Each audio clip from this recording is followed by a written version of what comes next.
All right, Taylor Swift is reminding the White House she is apparently the man when it comes to deciding on who can use her music. The pop icon silenced several social media videos made by the Trump administration. The Team Trump TikTok account posted this video to Swift's song August just last week. The caption read, "I'm sure Taylor Swift is going to be super excited we used her song." Swifties noticed, and a few days later the video was muted and displayed a copyright restriction notice. But Swift is not the only pop singer or performer to condemn the administration for using her music. Ariana Grande, Katy Perry, Sabrina Carpenter, Olivia Rodrigo, Kesha, and Noah Khan. They've all publicly called out the White House for using their songs to promote the president's policies.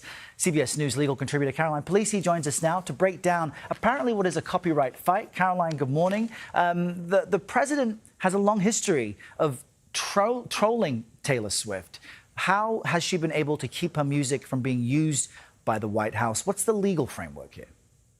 Yeah, that's right, Errol. Taylor Swift was clearly not super excited for that post to be going up. But basically, you're right. This is copyright law. It has to do with licensing agreements. It likely wasn't Taylor Swift herself who pulled the music on this video. TikTok tends to have these broad licensing agreements with stars, and that covers things like personal use. So you and I could use that song to do our TikTok dances and post it. It would be fine. Likely the amount of traffic on this post triggered an internal review of that copyright and licensing agreement within TikTok. And basically, you know, it's a question of commercial use, monetizing the use, and really sort of the public getting the wrong impression about perhaps endorsing a political campaign. And so you'll see on that video, they've said, you know, the copyright holder is not allowing the use at this time. And you're right, we've seen other artists do that. And you know, what is copyright law? Well, it's intellectual property at its heart. So courts treat it really as property. And in this case, we all know Taylor Swift fought really hard to own her music. And, you know, in the beginning, she actually re-recorded an album so that she would be the copyright holder of that music. And so, you know, it's not a legal battle yet, but we'll see how the White House reacts. And it's a reminder of how artists really want to benefit from their music, but control it in a way that's beneficial to them. I've mentioned other musicians who object to the White House using their songs.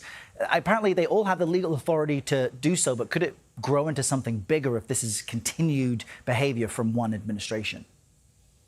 Yeah, and up until this point, nothing has, you know, progressed to the point of a legal battle in court where an artist is actually coming up with either a copyright infringement claim saying it's not a fair use of the song itself, and or a false light claim going back to that idea, well, the public is misled into thinking that this artist endorses the campaign. Nothing has gotten that far. Typically, I mean, look, who in the world would want to go up against the legal might and money and power behind, say, Taylor Swift? I don't think anybody would. In those other instances, you saw artists simply reaching out, requesting either, and again, it would be through their label. A lot of those artists don't necessarily own the copyright outright to their songs, but it's really the label or the copyright holder that is negotiating these uses. And you know, up until this point, it seems like the Trump administration, the White House, they've backed down because I don't think they want to go to court with Taylor Swift. Caroline Polisi says I can use whatever song I want for my TikTok dances. I know that's legally enforceable. I'm recording this. Caroline, thanks so much. Great to see you this Monday. Thank you.